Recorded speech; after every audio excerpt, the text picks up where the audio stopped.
El día de hoy vamos a hablar de un capítulo que es muy importante. Este es el capítulo 14 que encontramos en la sección quinta del libro El Capital, escrito por Karl Marx, que recibe el nombre de la producción del plusvalor absoluto y relativo. El nombre del capítulo es plusvalor absoluto y relativo. En un inicio nos dice que en realidad esto es un proceso entre el hombre y la naturaleza. Es realmente lo que vamos a estar hablando prácticamente todo este capítulo.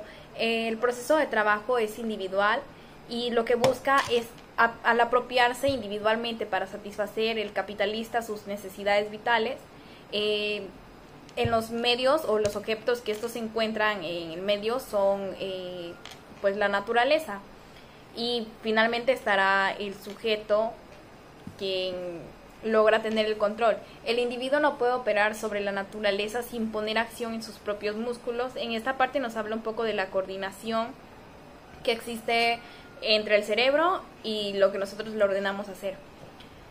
Marx nos dice que el concepto de trabajo productivo y su portador es que el obrero es productivo y la producción capitalista no es producción de mercancía, en realidad es esencia de producción de plusvalor. Es decir, que no importa que yo, por ejemplo, tenga una empresa y simplemente esté haciendo las mercancías que necesite para no tener pérdidas. Si no tengo ganancias, no tiene lógica que yo tenga una empresa, porque ese no es el factor importante o la idea principal de una empresa. Solo es productivo el trabajador que produce plusvalor para el capitalista o que sirve para la autovalorización del capital. Un ejemplo que se nos da aquí es un maestro de escuela que, por ejemplo, es un trabajador productivo cuando, además de cultivar las cabezas infantiles, se mata trabajando para enriquecer al empresario. Es muchas veces lo que pasa en nuestro sistema actualmente capitalista. Marx ya nos hablaba de esto en el siglo XVII, XVIII, y esto es lo que se sigue viendo en nuestra época. El concepto de trabajador productivo implica meramente una relación entre actividad y efecto útil entre el trabajador y el producto de trabajo. Esta en realidad es una condición de producción social que nos ha venido determinando a lo largo del avance de las épocas, de los tiempos y sobre todo del auge del capitalismo. Marx sitúa una frase que dice: ser trabajador productivo no constituye ninguna dicha, sino una maldición. A continuación tenemos que, al cambiar su concepción respecto a la naturaleza del plusvalor, cambia también por consiguiente en su definición de trabajo de desarrollo del capital. Por ejemplo, la producción del plusvalor absoluto consiste simplemente en la prolongación de la jornada laboral. Es decir, que ya no se van a trabajar de las 8 horas, esas horas no van a estar pagadas. Cuando el trabajador antes hacía 8 horas para cubrir el tiempo necesario de trabajo, es decir, para crear las mercancías que le permitan al capitalista recuperar su ganancia, ahora no, se le pide al trabajador optimizar sus tiempos y producir ese trabajo en las primeras 2 horas para que así las otras 6 horas de trabajo sean excedente de trabajo, lo que se conoce como plusvalor, y para nosotros es la utilidad o la ganancia. Tenemos que es el trabajo necesario en la producción de plusvalor absoluto. Es lo que pues es el trabajo necesario que se implica aún más para la subsistencia del obrero, y no se opera más que una especie de metamorfosis, o en otras palabras es el modo capitalista de explotación. Solo se puede distinguir de los precedentes como el sistema esclavista. Es decir, que antes se daba un salario, en el sistema capitalista no había un salario que justificara remuneradamente todo lo que se hacía. Ahora, a cambio de esta explotación que tenemos del hombre, pero ya no es del hombre por el hombre, sino del hombre por capital, existe una remuneración económica que justifique todas las acciones que tenemos hoy en día. La producción del plusvalor relativo presupone la producción del plusvalor absoluto y, por ende, también la forma general adecuada de la producción del capitalista. Su finalidad es el acrecentamiento del plusvalor por medio de la reducción de trabajo necesario.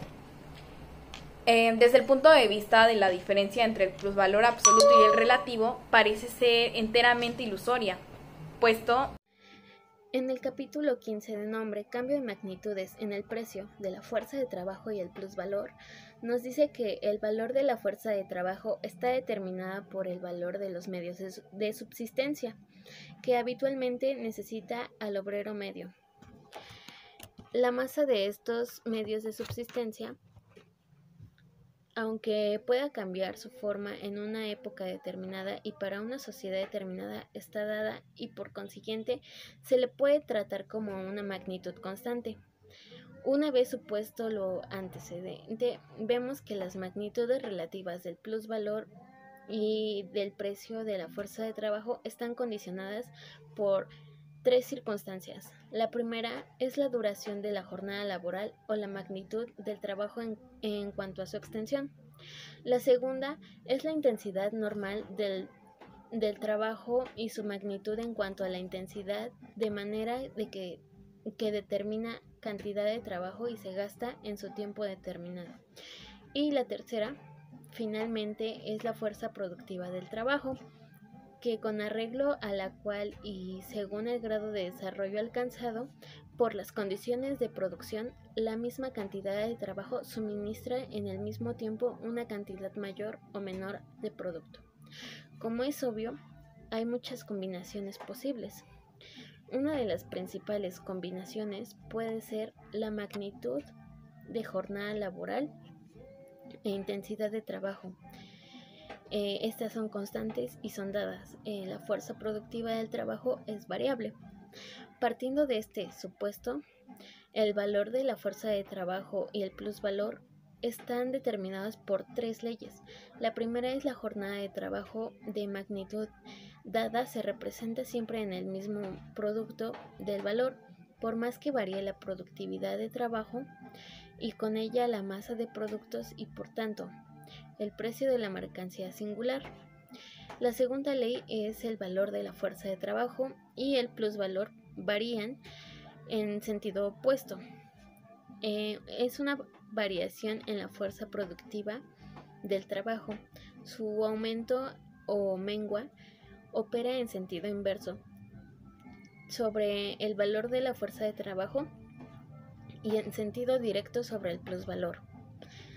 Y según la tercera ley, el cambio de magnitud del plusvalor supone un movimiento en el valor de la fuerza de trabajo ocasionando por un cambio de la fuerza productiva del trabajo. Otra combinación es la jornada laboral constante, se representa como constante, y la fuerza productiva de trabajo también constante, y la intensidad del trabajo como variable. La intensidad creciente del trabajo supone un gasto aumentado sobre el trabajo del mismo espacio de tiempo. La jornada laboral más intensa toma cuerpo en más productos que la jornada menos intensa del mismo número de horas. Otra posible combinación es una fuerza productiva e intensidad de trabajo como constante y jornada laboral como variable. La jornada laboral puede variar en dos sentidos, puede abreviarse o prolongarse. Bajo las condiciones dadas, es decir, fuerza productiva e intensidad de trabajo cambiadas, la reducción de la jornada laboral está inalterado el valor de la fuerza de trabajo y por consiguiente el tiempo de trabajo necesario. Otra posible combinación y última es la variación simultánea en la duración y la fuerza productiva e intensidad del trabajo. Pueden variar dos factores cualesquiera y uno permanecer constante, o pueden variar simultáneamente tres factores cualesquiera. Pueden variar en el mismo grado o en un grado desigual, en el mismo sentido o en sentido opuesto, anulándose parcial o totalmente y por ende sus variaciones. Y bueno, eso sería todo de mi parte y del capítulo 15. Muchas gracias. Capítulo 16. Diversas fórmulas para la tasa del plusvalor. La tasa del plusvalor se representa en las fórmulas plusvalor entre capital variable, esto es igual a C sobre V, es igual al plus trabajo entre el valor de la fuerza de trabajo y esto a su vez es igual al plus trabajo entre el trabajo necesario. Las dos primeras fórmulas presentan como relación de valores lo que la tercera expone como relación entre los tiempos en que se producen esos valores. En la economía política clásica las encontraremos en cuanto al fondo de la cosa, pero no conscientemente elaboradas. En ella tropezamos en cambio con las siguientes fórmulas derivadas. El plus trabajo entre la jornada laboral, esto es igual al plus valor entre el valor del producto y es igual al plus producto entre el producto total. En todas estas fórmulas, el grado de explotación real de trabajo o tasa de plusvalor está expresado de manera falsa. Estas fórmulas derivadas, en realidad, expresan la proporción en que la jornada laboral o su producto de valor se divide entre el capitalista y el obrero. Por consiguiente, si fueran válidas como expresiones directas del grado de autovalorización alcanzado por el capital, regiría esta ley falsa. El plus trabajo o el plus valor nunca puede ascender al 100%. Como el plus trabajo nunca puede constituir otra cosa que una parte alicuota de la jornada laboral y el plus valor nunca puede constituir otra cosa que una parte alicuota del producto del valor, el plus trabajo sería siempre necesariamente menor que la jornada laboral o el plus valor siempre menor que el producto del valor. Las estimaciones del señor Leoné de Lavernhe, según las cuales el obrero agrícola inglés obtiene solo B4 y el capitalista arrendado, por el contrario, un porcentaje del producto o el valor del mismo, sea cual fuera el reparto del botín que hagan después el capitalista y el terrateniente, etc., el plus trabajo del obrero agrícola inglés, según esto, es su trabajo necesario 3,1, lo cual equivale a una tasa de explotación del 300%. La aplicación de las fórmulas 2 consolida el método de la escuela clásica. Consiste en operar con la jornada laboral como con una magnitud constante y lo consolida porque aquí el plus trabajo se compara siempre con una jornada laboral de magnitud dada. Lo mismo ocurre cuando se tiene en cuenta exclusivamente la división experimentada por el producto del valor. Al exponer el plusvalor y el valor de la fuerza de trabajo como fracciones del producto de valor ocultan el carácter específico de la relación capitalista, a saber el intercambio entre el capital variable y la fuerza de trabajo viva y la exclusión consiguiente del obrero respecto del productor, en lugar de esto surge la falsa apariencia de una relación asociativa en la que el obrero y el capitalista se reparten el producto conforme a la proporción de los diversos factores constitutivos del mismo. Una tercera fórmula que he anticipado ya en alguna ocasión es el plusvalor entre el valor de la fuerza de trabajo, que es igual al plus trabajo entre el trabajo necesario y esto es igual al trabajo impago sobre el trabajo pago. El capitalista paga el valor de la fuerza de trabajo o su precio divergente de su valor y a cambio de ello obtiene el derecho a disponer de la fuerza viva de trabajo. Su aprovechamiento de esta fuerza de trabajo se descompone en dos periodos. Durante uno de esos periodos el obrero no produce más que un valor que es igual al valor de su fuerza de trabajo, o sea, solo un equivalente. En el periodo del plus trabajo, por el contrario, el aprovechamiento de la fuerza de trabajo forma valor para el capitalista, sin que ese valor le cueste un sustituto de valor. El capital, por tanto, no es solo la posibilidad de disponer de trabajo, como dice Adam Smith, es en esencia la posibilidad de disponer de trabajo impago. Todo plusvalor, cualquiera que sea la figura particular, es igual a la ganancia o interés, renta, etc., en que posteriormente cristalice es con arreglo a su sustancia y la concreción material de tiempo de trabajo impago.